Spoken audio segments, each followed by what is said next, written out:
Hello, YouTube. Sorry, I was just reaching over to get these issues. And welcome to my review of Convergence, issue 0, 1, 2, and 3. So, technically it's issue 4. I don't know why they decided they would start with issue 0.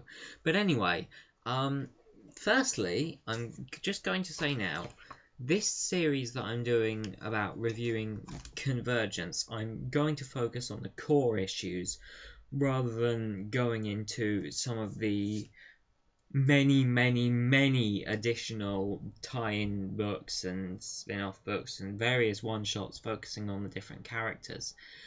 The reason I'm doing this is because there are so freaking many of them. I think it's something like 42 books, including the 8 here. So it's a lot to buy, which I don't really have the money for, and I certainly don't have the time for. So I'm just reading and reviewing the core issues. If there are any better issues, please do let me know. So first up, this is Convergence issue 0. The cover is fantastic. It's got this huge Brainiac head in the background looming over Superman punching his way through an unbelievable number of other Brainiacs, and this all relates to the story. Immediately when we enter the book, it gets a bit the first page is really confusing. It's Superman sort of appearing in this mysterious place. No idea how he got there or what's going on. The last thing he remembers is being infected with the Doomsday virus by Brainiac.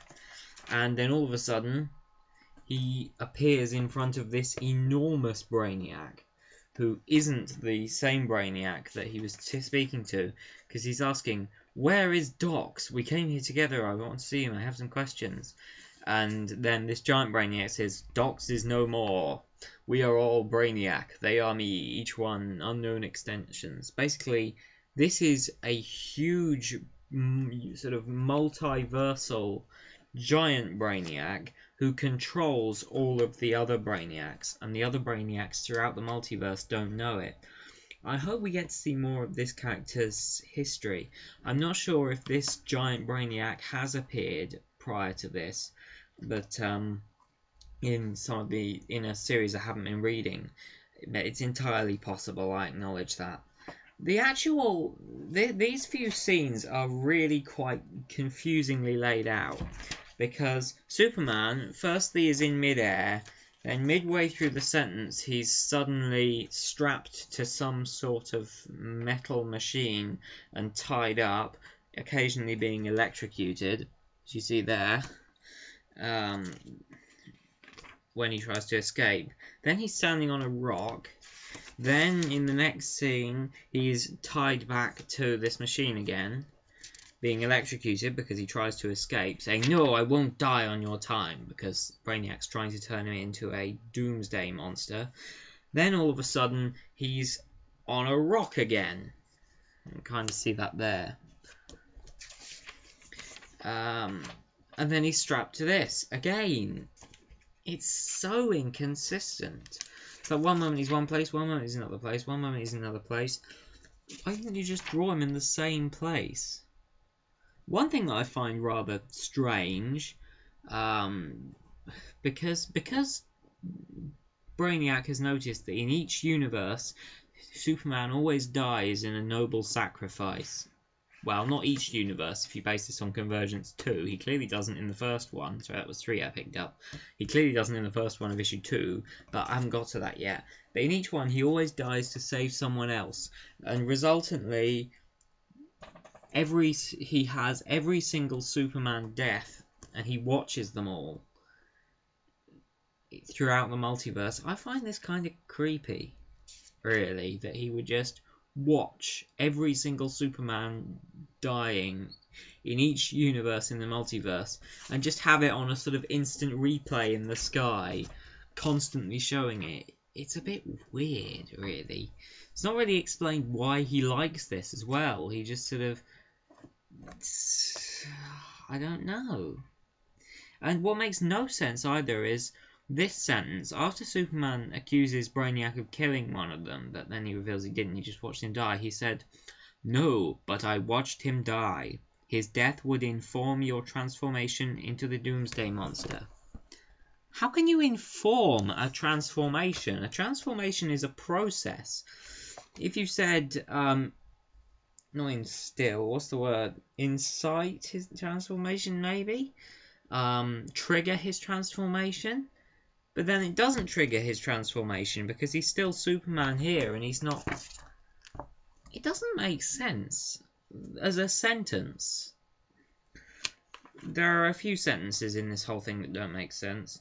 There's also this irritating tendency for Superman to not say complete sentences.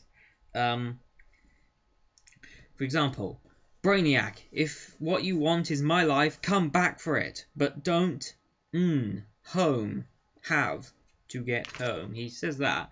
Then again, need to get home before, and doesn't finish his sentence. He just keeps not finishing his sentence. I find it annoying, but I suppose he is rather disoriented and in a lot of stress. Also, Giant Brainiac says that he's coming for Earth, as in this Superman's Earth.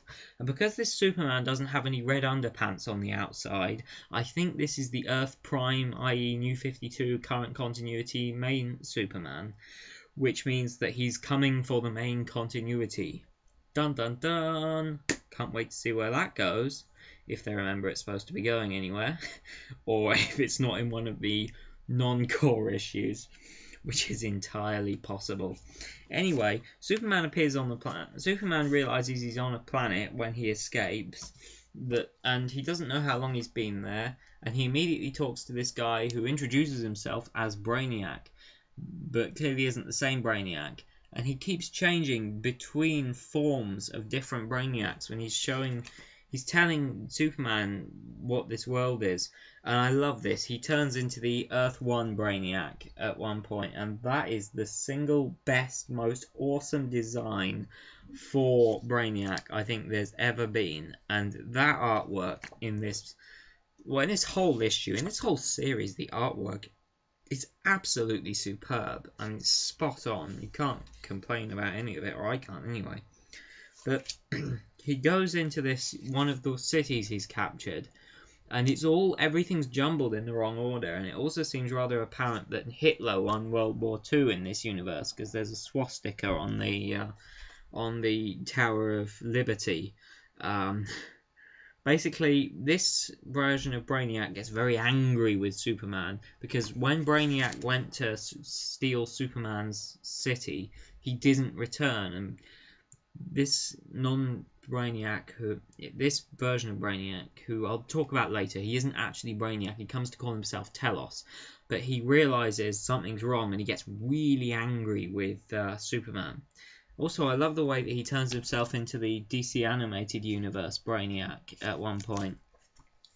I said, these books make it very clear that the DC animated universe is a part of the DC multiverse, and I'm very, very happy about that. But basically, he then proceeds to tell Superman the history of the planet to make it clearer what's going on, and reveals that Giant Brainiac turned this planet into a sort of, well, he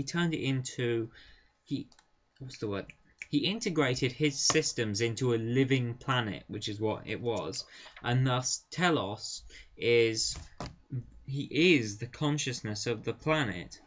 And he talks to Superman about it, and he says that Brainiac moved him and suspended him outside time and space, and Superman's like, and then he says, because Superman's like, moved you, because he realised that this guy was talking about himself as a planet. But then something weird happens, and I can't explain it. Also, I find it odd that Superman never reacted the first time this Brainiac shapeshifted. It was something completely unexpected, and he just didn't seem to take an interest in it. But anyway, this Brainiac / Telos suddenly has an identity crisis and goes, and sort of goes, I have only known the Master, his variations, but I'm not them. Who am I? Who am I? Who am I? How am I? All these different things he's shooting off out of the world that look like Brainiac. They're all saying, who am I? But here's the thing. You already knew your entire history, Telos, because you were telling it to Superman. If you already knew this stuff, and there's no way with all the cities that Brainiac's put on this world that you're looking after, there's no way that Superman is the only person you've ever had a conversation with. By the way, he also kept offering Superman if he could, if he would stay in one of the many cities on this world, simply because this Superman doesn't have a city, and he should have one. But he has this complete identity crisis that just comes out of nowhere. There's no obvious cause for it. There's no obvious reason for it. I just don't understand why he has this crisis, because he could have had this crisis talking to anyone logically. I refuse to believe, considering he's the whole planet, that that's the only person he's spoken to. And he already knew his entire history. He knows what he is. He's a planet that's been infused with Brainiac's technology. He knows who he is, because he knows the function he was programmed with, and he knows the job he was tasked with. So why is he asking who he is? Why is he having an identity crisis that comes out of nowhere? Anyway, Superman and Telos have a fight. Telos sends Superman off of Telos. That was it. Oh, he also decides that Brainiac made a mistake sending all of these cities from all of these worlds here. Basically, he sent Big Brainiac sent the worlds to Telos to save them from their planets that were being destroyed. And then Telos is like, I must eliminate my master's mistake, determine which shall return to the universe and which shall perish, and that only the strong survive. And then that was issue 1. And it all sets up very nicely the idea of every single world in every destroyed world, cities from every single destroyed world in the DC multiverse having to fight each other, as well as a significant crisis potentially with the Earth Prime Earth, which is yet to be addressed in the next few issues, which I'm going to talk about immediately, well, in a minute. It sets things up nicely, but I don't think it's that well written. There's only one constant writer throughout this whole series. In fact, and his name is Jeff King, and you might remember him from the completely terrible TV series Dino Sapien. Yeah, but then you might also be familiar with his work on the absolutely fantastic TV show Continuum. So there's a 50-50 chance these are going to be good. Anyway, issue 1, because that was issue 0 for some silly reason, we start off with one of the cities that's lost one of its battles, and basically Telos decides to kill it with lava, and Superman of this universe refuses to help anyone because he's an asshole. That's basically it. Everyone in that world gets killed. Oh, by the way, that world is the Injustice the Regime world from the video games. Because apparently non-comic book universes are in this crisis as well, as long as they're part of DC. And also, a giant hand, which is made of Telos, goes and squashes Superman. I love this. He's like, he's just shouting, "No, let the destruction be a reminder of the price to be paid by those who turn against." And then all of a sudden, this giant hand comes behind him. He's like, "Me?" And then he just gets squashed by this hand. I mean, that's karma for you, but it's a shame about everyone else. Anyway, a bunch of liquid metal appears in the sky, and out of it come Earth 2's heroes. The Flash, Batman, Green Lantern, Black Superman, and Dick Grayson, who has nothing to do with them. Who were almost destroyed by Darkseid, who completely obliterated Earth 2, apparently. I haven't been reading Earth 2. I found this a little confusing at the start. But Dick Grayson is very, very angry with everything, and they have a huge fight about, well, apparently Dick Grayson was a reporter on everything that was going on, but he basically let them fight, and he didn't fight himself, he just talked about it to a news camera. But they are angry with him, well, he's very angry with them, saying, you were supposed to be heroes, you failed everyone, my family are dead because you failed. And they're like, yeah, but you could have helped too. How dare you? And the Flash gets properly insulted, and he just goes, ah, and he's really angry. And then all of a sudden, something stupid happens. I mean, really stupid, unexplained, comes out of nowhere, stupid. A hand reaches out of the ground, grabs Dick Grayson, and this woman called Yolanda Montez, whose only defining attribute from what I've read forwards is that she seems kind of flirty. She comes up and snogs him and says, I'm alive! Although quite how she's saying I'm alive and shouting it with 3 exclamation marks whilst kissing him, I'm not sure. Kind of seems a bit, I don't know, impossible. If I try kissing my hand while saying I'm alive, it doesn't come out. It doesn't. I don't see how she's saying it. Anyway, that was really sad. So they're all confused and sort of saying stuff, and stuff's happening, and yeah, because apparently they thought Yolanda was dead, and she was dead, and something to do with this giant devil thingy. Yeah, and she's not dead. And then we get some fantastic lines from Green Lantern, who can't use his Green Lantern powers because I can't feel the green. I know. I found that hilarious. There's quite a lot. Aren't you listening? My power is gone. Earth's green is no more. I'm not sure what's going on with this, but I find it hilarious. There's no green. I need the green. He almost sounds like a green drug addict. Then they get attacked by some liquid metal, and Yolanda apparently has claws, which kind of surprises her by the look of it. Anyway, they're fighting metal. Flash does some stuff that sort of whizzes the metal away, and it turns out they're under a dome.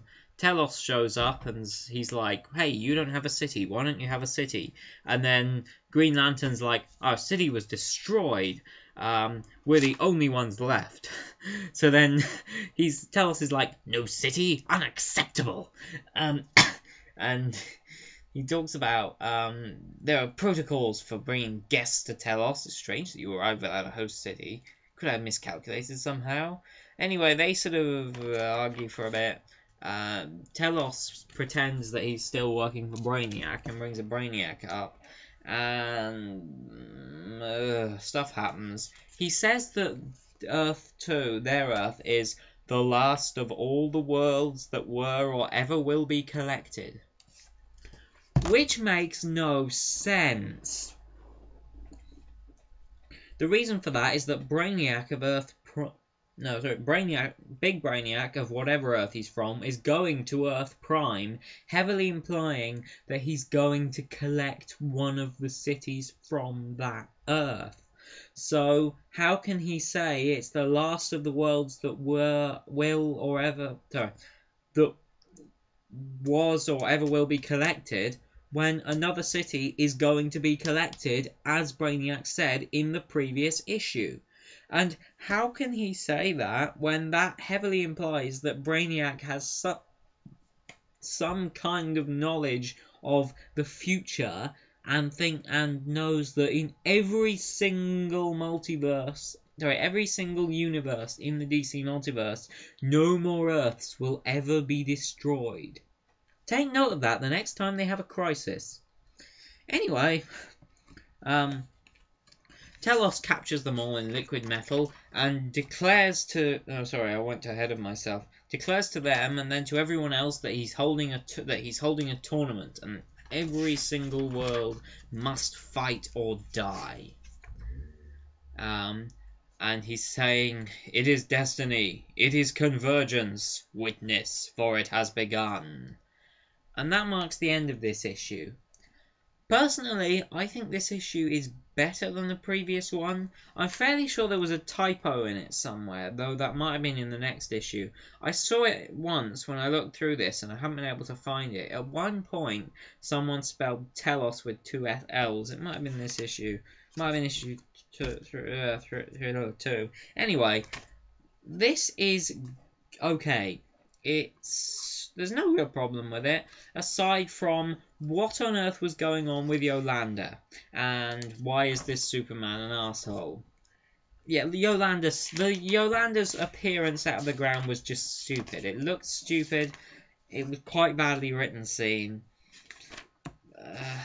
It has plus points, this issue. Again, it's got a different artist to the previous issue, but the art's still great. The cover's a bit bland, really. It doesn't really seem to make much sense either, especially when Green Lantern doesn't have any powers in this world, yet he's clearly got the green, as he said in this issue. I don't know why I found that hilarious. It's probably just the way I was imagining him say it, which is weird because I was imagining a completely different voice for the rest of it. Anyway, that was okay. It was distinctly better than issue 0. Issue 2. The cover to this issue is great. We see Thomas Wayne sort of staring down brutishly, and then Bruce Wayne in the background. For those of you who didn't know, because I didn't mention it earlier, Thomas Wayne is the Batman in Earth 2. But it starts off in a really quite powerful scene. The entire world is surrounded by Apocalypse's forces, and Dick Grayson is trying to get his son out, and he's trying to protect his son and save him from the world being blown up. And they can't get onto this ship to escape Earth because his wife, in this universe, Barbara Gordon, was killed. So eventually this woman, who doesn't want to see a child die, lets his son through the gate and rescues his son, but then all of a sudden the ship's destroyed by Apocalyptan forces and he loses everything. And then just moments after losing his son, he's coated in the liquid metal from Brainiac and sent to Telos. And this is such an emotional scene. And it sort of kind of is mentioned a bit later on as well, and quite a few times, and it comes up again in some of the stuff in this issue. And I think that's such a tragic scene, and it's written so well. But they do then go straight to this place where basically, yeah, as I said, Telos is forcing worlds to fight each other, and he'll destroy them if they don't. And we see here he's set the Stan Lee's Just Imagine universe, i.e. the one with female Flash with the what do I call it, hair, and Superman who is still Clark Kent, but he's got a completely different backstory. I can't remember it now. I did read the book, I just can't remember much about what happened in it. I know I read the Joker book from that universe, and that was kind of rubbish. And it had 3 women, I think, if memory serves, who were the Joker, but it was nothing whatsoever like the Joker of any mainstream continuity. Or, yeah, it just sort of used a few character names. Anyway, so the Stan Lee's Just Imagine universe is forced to fight a cyborg Justice League universe, and Cyborg, yeah, there is a cyborg version of Cyborg in a cyborg universe. I don't just see why he doesn't look like Cyborg. But he makes this really unfunny... I'm not even sure it's a pun. I don't even know what they were thinking when they wrote this. I have sighted the enemy, EYE. I suppose it's funny maybe because they have red eyes, or because Hawkman's head is a giant eye in Cyborg universe. But then if Cyborg Hawkman's eye is a giant eye, why isn't he saying, I have sighted the enemy? It's still not funny. None of it is. Anyway, everyone in Stan Lee's Just Imagine universe gets killed by all of the cyborg people. It says, it wasn't a fight, it was a slaughter. I say it's a really tragic scene because you know every single person in this entire reality is being killed. At the same time, I don't see the freaking point. If you're doing an emotional scene, a tragic scene, a scene of a genocide, why do you include a joke about someone with a giant eye and then not have the one with the eye saying it, and also one that's not funny, that makes no sense, and why do you include it in this?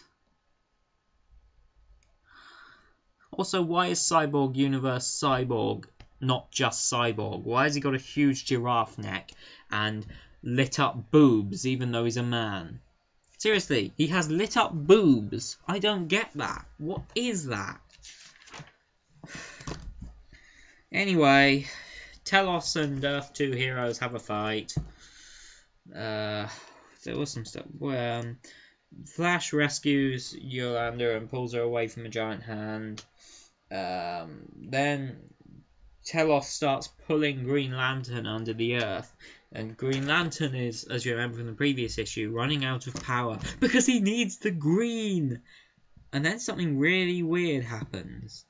Because basically Green Lantern does something that's not really explained and kind of looks a bit weird and forces all of Telos' energy back on himself, apparently destroying that body. And it wears him out, and now Green Lantern's kind of had it for a bit. And they're all like, it's fine, except Batman, who's taking a drug to boost his strength because he's something like 60 odd. And then all of a sudden, they're all thinking, yay, you got rid of Telos. And then a giant Telos appears out of the planet. Because remember, Telos is the planet. These are just many bodies he's bringing out. He just brings out a new one. He said, didn't I say I was one with the planet? And Superman punches him in the face in an absolutely awesome drawing. There's this whole big Superman versus Telos fight on this panel, which is absolutely fantastic. So there's a lot of brilliant stuff in this. But then basically Green Lantern says that there's a nearby ruined city, so they're going to go there and try and see if they can find sort of people to rescue and find a way to sort of help and protect everything and everyone and stuff like that, and see if they can defeat Telos. And Superman goes to a nearby Gotham City.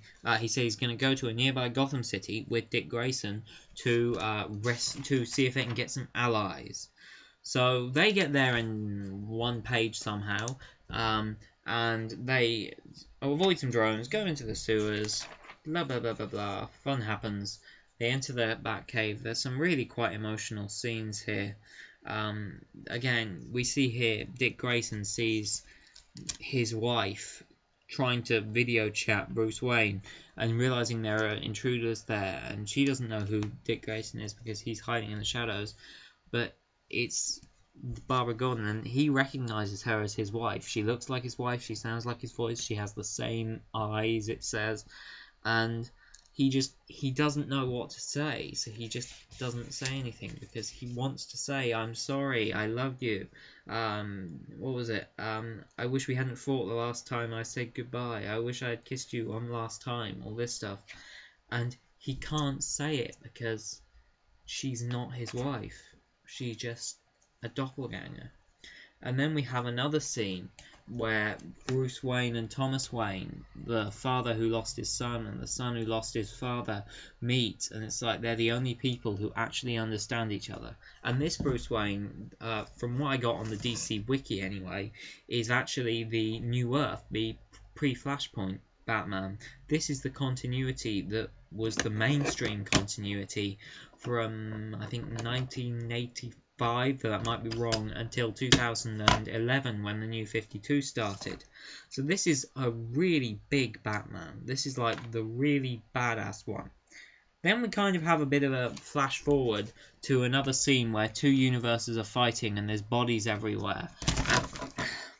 And there's a kind of awkwardly drawn upskirt shot of this universe's Supergirl. I'm not quite sure what the point in that was. But anyway, there's bodies everywhere. Everyone's too busy fighting. And one of these universes, the people went and murdered everyone, even though they had a flag of surrender up. And Yolanda's like, why would they do that? They had a white flag up. And Green Lantern's saying, Telos rules. He says Telos and then puts an apostrophe. How does that work? Surely it should be Teloses.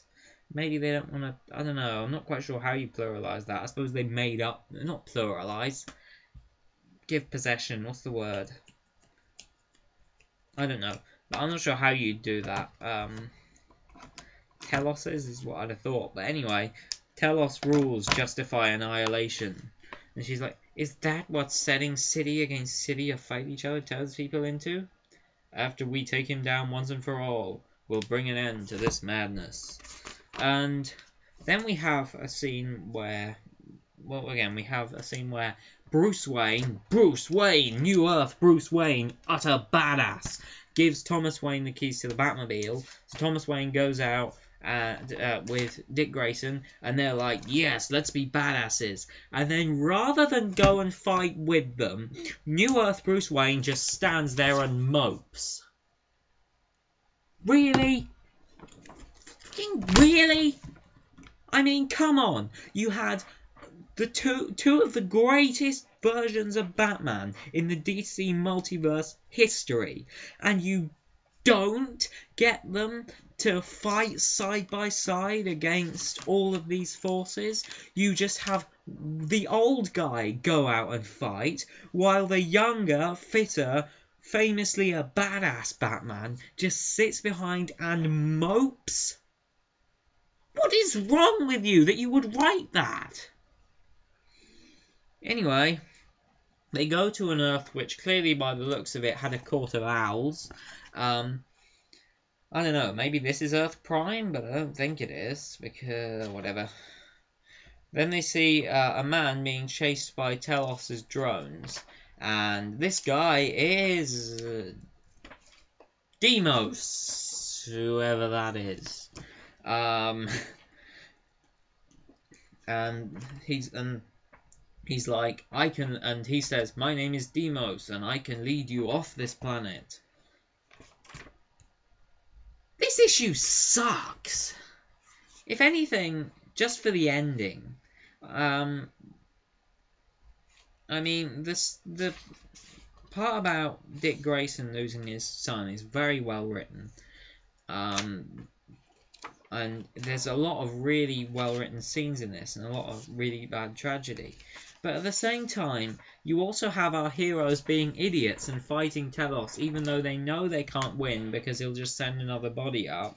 So they're wasting their time and energy on him when they're better off saving everyone else.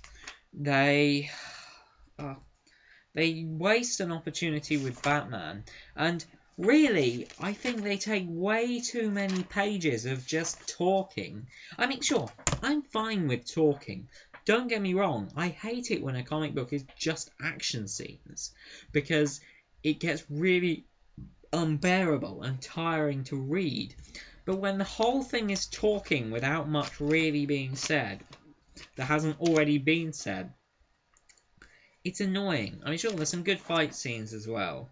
I think they are quite well spaced out. But there's also this scene which just makes no real sense with whatever the hell Green Lantern thought he did to Telos. I don't know. Not a fan of this issue. By the way, I forgot. I'm giving them star ratings. 2 stars. 3 stars. 2 stars. Now, for Convergence issue 3, which is the last one I'm going to review today. Basically, these people talk. Earth 2 heroes and Deimos go around. And where is that typo? I've got to find it somewhere. It's really annoying. I know it's in one of these issues. I will find it.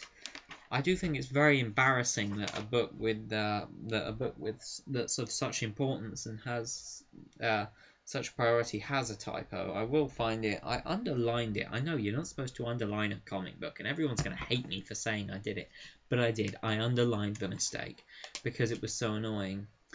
Anyway, the heroes and Deimos fight some drones, and the Superman gets captured by one of the drones in a magical net which somehow captures him. And I know he's a Kryptonian, but for some reason they call him a metahuman, even though it's been made perfectly clear that Telos knows he's a Kryptonian. So why his drones, which are an extension of himself, are now calling him a metahuman, which is completely different, even though he knows he's not a metahuman, is very annoying, and it's not really explained. Anyway, Telos is like, yes, all of my cities are fighting, and this is awesome, and I have such ultimate power. But then Kandor isn't fighting. They're just sort of standing there talking. Why do they have to be so difficult? So then he goes to Kandor, and he's like, you must fight. And then Flamebird and Nightwing are like, nah, we won't be your pawns. We've got choice. And then they're all like, we're no one's puppets. And then they're all like, Brainiac didn't do this to us. You're doing this to us. This is completely out of line with Brainiac's character, blah, blah, blah. So it turns out that the Batmobile... I'm just going to skip some of this. It turns out that the Batmobile... Superman escapes because... Oh yeah, that's it. I found these really hard to read what was going on earlier. Some of the scenes in some of these books are actually quite hard to tell what order they're in is. Not these pages, but some of the ones in the previous books. Basically, Batman frees Superman, and the Batmobile he has is a flying, bright pink Batmobile. Or, as it should be known, the Girl-mobile. Certainly Yolanda says, that's my kind of ride, Batman. Is that really a sign for how manly and fear-inspiring this is supposed to be in sort of Batman's, I will strike fear into the hearts of criminals. As a symbol, I will be incorruptible with my pink flying Batmobile. I don't know. No, that wasn't quite right. Anyway, why? Artist, writer, whoever came up with the idea that he should have a pink flying Batmobile. What's the point? Anyway, Telos murders Nightwing because Nightwing's like, we have a choice, people of Kandor. We don't have to fight him. They all attack Telos, and then Telos kills every single person in Kandor. And says, you have brought this upon yourselves. Let this be a lesson. I hate it when people say, let this be a lesson, when there's no lesson to be learned. So, basically, Deimos shows up. He explains that Telos kept him in a prison, and that Telos is no longer a slave to Brainiac, even though Telos keeps telling them he is for some reason. It's never really explained. Superman says he's getting weaker for some reason. Maybe it's because they've got a red sun or something. It's not really explained. So basically they all go with Deimos, and then Batman goes to it's not really explained where he goes to. He just sort of decides to go somewhere with Dick Grayson. He goes to the New Earth, Gotham City, by the way. Also, they go to Deimos' city, and it looks beautiful, and for some bizarre reason it has pterosaurs flying around. I don't know. I don't know anything about this character. Anyway, so then there's a couple of scenes which are completely unexplained, but they, from what I gather, are what's happening in Deimos' city. And we see characters sort of being dropped into this orb by this character called Monarch. I'm fairly certain Monarch must be a significant villain, that I've just not heard of this character. And also there's this woman who's wearing a bikini operating the machinery, and I cannot work out why on earth you would operate heavy machinery wearing a bikini.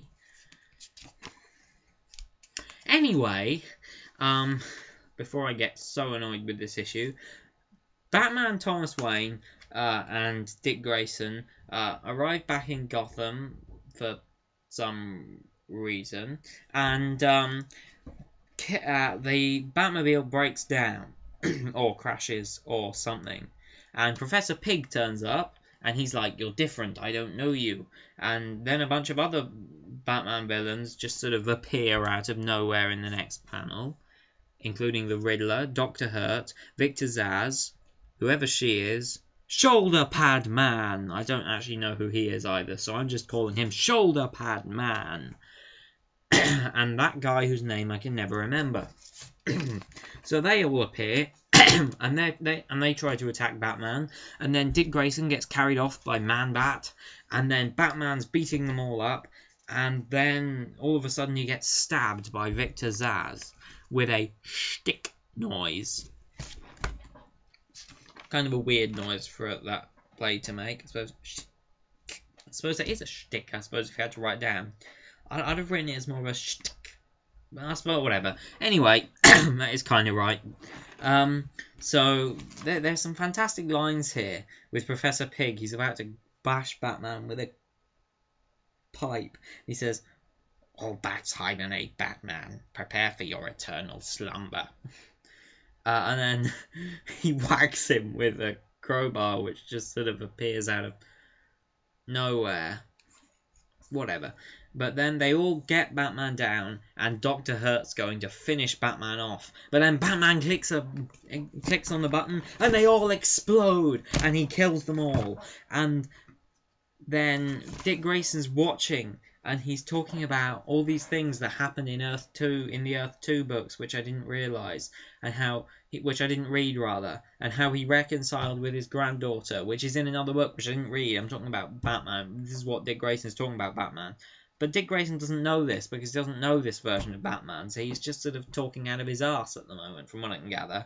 But he's saying, "And that was his plan all along, to teach me, because that's what a father does. There will be a time to honour his sacrifice, blah blah blah." Before he can finish, he gets shot. But who shot him? Interesting. It's the Joker, the freaking New Earth Joker, the version of the Joker who shot Barbara Gordon in the spine and paralysed her for life, just like he, by the looks of it, has done for this guy. I mean, for life in the New Earth continuity. Of course, she isn't paralysed. She wasn't paralysed for life in the Prime Earth continuity. She's back to being Batgirl again. So he's like, "My legs, I can't feel my legs." This is also the same version of the Joker who beat Jason Todd half to death with a crowbar and who then blew the place up. This is like one of the most iconic versions of the Joker. This is the version of the Joker who did all of the awesome, sort of most of the stuff that's in like the top 10 Joker moments videos you see. And so I was like, yes, freaking Joker's back. And he's saying, "You're no Batman, but there's something about you I like. Something so familiar. But while you were gnashing and wailing, you let his mortal enemies sneak up behind you. How does that feel, boy? Knowing that letting me shoot you renders Batman's sacrifice meaningless." And then Dick Grayson's like, "Go to hell." And then Joker's like, "You first." And he's pointing the gun at him, and this whole scene looks freaking awesome. But then after only 2 panels with the Joker in them, the Joker gets killed. Seriously? I mean, seriously. This is like the greatest version of the Joker ever, and you kill him after 2 panels. 2 panels. There's disrespecting a very important character, and then there's really disrespecting a very important character. You just have Telos kill him and say, "Vile creature, a plague in every timeline." And He just kills him, like, why? Why? What possible reason could you have for killing him on his second panel? This is the greatest supervillain of all time, and you have killed him in this issue on his second panel. Sure, he paralysed Dick Grayson. So what? He's not a mainstream continuity Dick Grayson. Sorry, Dick Grayson. But you just don't kill someone that immediately. Oh, whatever. Then Telos is like, where are your friends? And he's about to punch Dick Grayson in the face. What's the point in punching a guy in the face who's just been paralysed? I don't know. But he's like, where are your friends? How on earth do you not know where his friends are, Telos? You're the entire planet. You can see everything that's going on. How do you not know where his friends are? You are in every city. You are the ground. You even said you're the sky on the planet, so you can see above and see down. So how on earth do you not know where his friends are? This issue is terrible. I mean, really terrible. I mean, firstly, there is no way that Bruce Wayne, New Earth Bruce Wayne, would have a bright pink Batmobile that flies. There is no reason to kill the Joker like this. The plot doesn't really make much sense. The dialogue's not really that well written. There's a lot of unnecessary... It seems like there's a lot of destruction and killing for the sake of destruction and killing. There was no obvious reason for Thomas Wayne to go back to New Earth. I suppose maybe he wanted to protect his son, as in Bruce Wayne version of Batman, but then that version, New Earth Bruce Wayne, doesn't appear again in this issue. And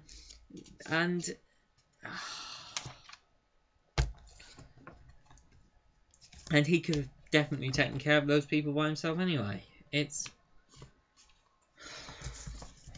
1 star. Generously 1 star. This is not shaping up to be a good event in DC. And they're selling this as the most important event in DC history. And all it's proceeded to do is give me... Each issue does have good moments. I think I've made that quite clear. But they also have bad moments. They have typos. They have bad grammar. They have humour that isn't funny in one scene and is badly placed. They have disrespecting characters that have been around for years. I don't like this book. I also think it would have made much more sense in issue 0 if Superman had, rather than decide to attack Telos and be stupid about it, just said, alright, show me a city then. And that would have been that. And then Telos wouldn't have had some unnecessary crisis and decided to make everyone fight each other or die. And he could have spoken to people who had various technologies. He could have found a city that was very technologically advanced, maybe. Said, can you drop me off at this one, please? Telos would have been like, yeah, okay. He'd have been there. He could have been like, right, we need to find a way off this world. And he could have maybe sort of find a way to sort of go under these cities and interlink them and find a way out and use technology. But he doesn't. He gets angry and then gets sent off the Earth off Telos, where he might never be able to make his way back to his own reality. Also, Telos is shown as a world without any stars in the sky, but you clearly see stars in the background when he's sent off the planet. So, whatever. Not good. Not good at all, DC.